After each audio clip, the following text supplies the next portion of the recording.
This story developing overnight. A 15-year-old has been arrested for shooting and killing a woman during an armed robbery. Yesterday, 41-year-old India Davis was found with a gunshot wound in a car on Adams Avenue, which is in between Mercer University Drive and Eisenhower Parkway. By the time paramedics got there, she had died from her injuries. The 15-year-old is now in Macon's Youth Detention Center facing charges of murder and armed robbery.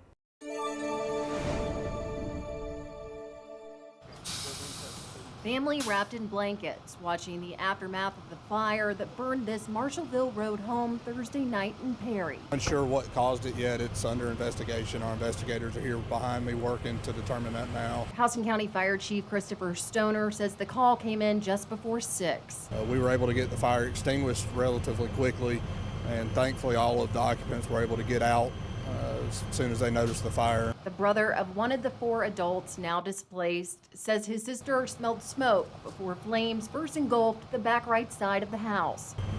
However, unfortunately, one of their dogs was unable to get out. We were able to locate that for them. However, the animal had already passed. The fire was predominantly on that right-hand side of the house, but it had extended all the way into the middle when our crews first made entry. Stoner says it will take some time to learn what caused the fire. In the meantime, he says the Red Cross has been called in to assist the family now without a home.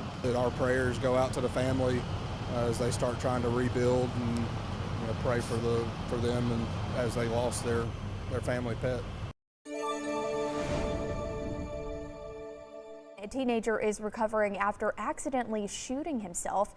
Yesterday, the 13-year-old was found with a gunshot wound at a home on Macon Avenue. He was taken to a hospital and is said to be in stable condition. The Bibb County Sheriff's Office says the shooting seems to be self-inflicted and accidental.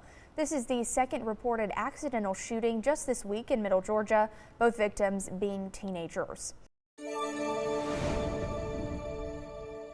As the nation gets ready to honor Dr. Martin Luther King Jr.'s legacy on Monday, a film about his life's work will be in Macon this weekend. Made for a King will be shown at the Douglas Theater, spotlighting Dr. King's connection to Macon and his work addressing economic inequality. It shows the efforts to revitalize the Greenwood Bottom District and shows the creation of his mural right here on Martin Luther King Jr. Boulevard. Was really focusing on communities and getting individuals engaged of all racial ethnicities, not just black people. He was really focused on as far as the disparities of wealth in America. And so he was gearing up the Poor People's Campaign, and he was doing the tour, and Macon was one of those stops in the Greenwood Bottom District. Made for a King will be shown tomorrow at 3 p.m. Congressman Sanford Bishop will be there and will talk about revitalization efforts after that screening. And the Tubman Museum is building its MLK celebration, holding it on Monday morning. That event will start with a breakfast at 9 a.m. There will be a panel discussion between L.J. Malone, Brittany Briscoe, and Jalen Aliu. There will be an interactive workshop after where you can make your own vision board. We caught up with Commissioner Stanley Stewart, who will be delivering that keynote address. But we're getting ready for Monday, and I really appreciate the Tubman Museum asking me to be the keynote speaker on Monday for the annual Dr. Martin King Jr. breakfast. We want to make sure we give a message that talks about Dr. King's legacy, but at the same time, I want to make sure that people realize that Dr. King was more than just a dreamer. He was a doer, and he changed our nation and changed our world for the better. And when you look at movements across the world for freedom and for justice, whether it be Lech Walesa in Poland, whether it be the students in Tiananmen Square singing "We Shall Overcome," all that's a testament to the efforts of Dr. Martin King Jr. Multiple organizations, including the Ubuntu Leadership Institute, are organizing that celebration. We have a detailed list of Martin Luther King Day events across Middle Georgia. Just head over to our website, WGXA.tv. When Chief Albert Wright took over the Warner Robins Police Department in August of 2024, the city had gone more than a year without a fire chief. So what I came into was an organization where the bulk of the personnel were really, and I'm going to use this term loosely, but starving for leadership. Wright says stepping in as an outsider wasn't easy. The biggest challenge I faced was there was a small group of folks who didn't really care for somebody coming from the outside.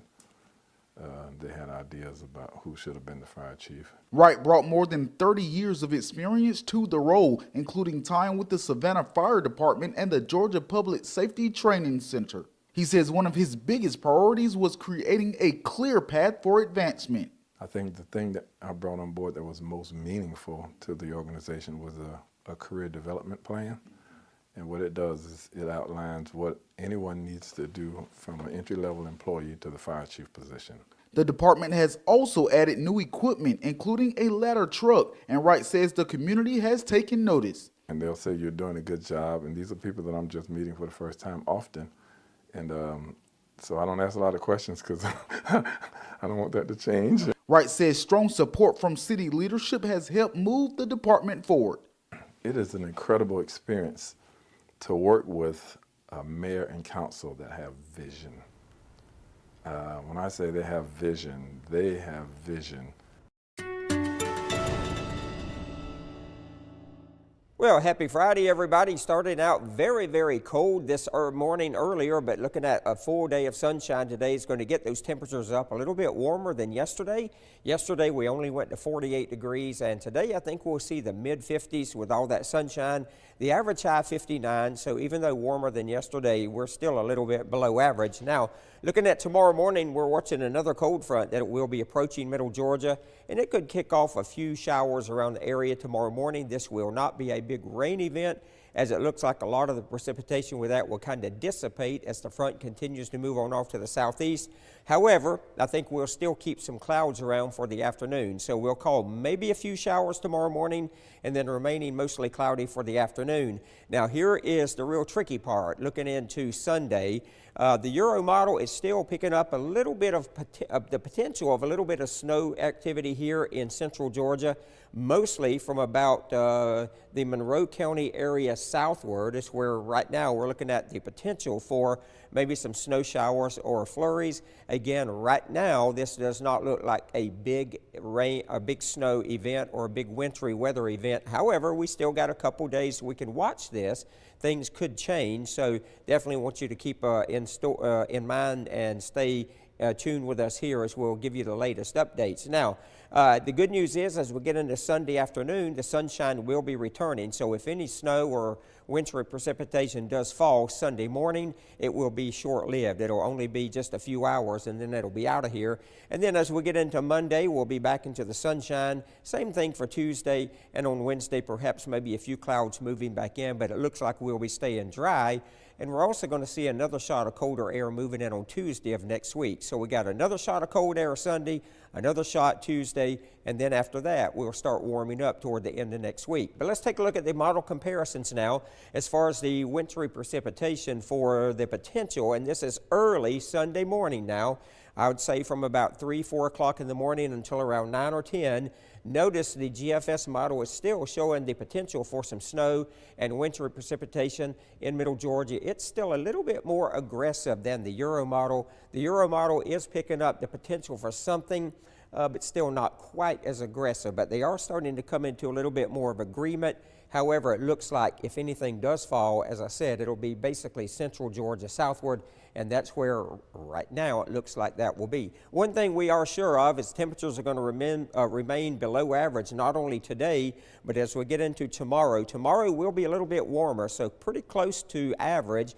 And then as we get into Sunday, we'll feel that next shot of Arctic air moving into middle Georgia, so we're back to about 15 degrees below average. And then as we get into Monday and Tuesday, remaining below average, there's that second surge of Arctic air moving in. However, as we get into Wednesday, Thursday, and Friday of next week, we'll start warming up some. And by Thursday and Friday of next week, I think we'll start running a little bit above average as we'll be getting back into the 60s. So today we're going to see a lot of sunshine out there, low to mid 50s for our high with all that sunshine. And tonight we'll be dropping down to the upper 30s. And as I said, we could see a few little showers around middle Georgia tomorrow morning. And then here's our 10-day forecast showing the mid 50s today, upper 50s tomorrow after maybe a few morning showers. And there's that wintry mix potential on Sunday morning, and then becoming sunny by afternoon with highs in the mid 40s. Looking at Martin Luther King Day on Monday, we'll see sunshine, low to mid 50s. Another surge of Arctic air on Tuesday, but look at next Thursday into next weekend, we're back into the 60s.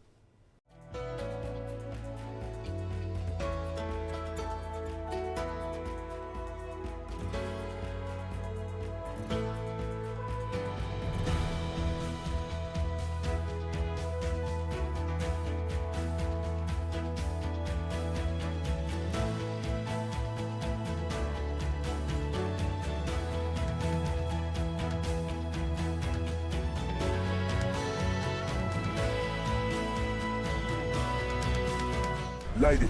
Urban Meyer built college football dynasties. Football is a way of life. Mark Ingram II ran his way to a Heisman. I'm gonna do the rest of the show with this thing. Rob Stone calls it like he sees it. This is the Triple Option, where legends tackle the biggest headlines in college football and the NFL with guests who don't hold back. You're not winning with that owner. Wow. It's football talk that hits harder than game day. The Triple Option, presented by Wendy's, wherever you get your podcast.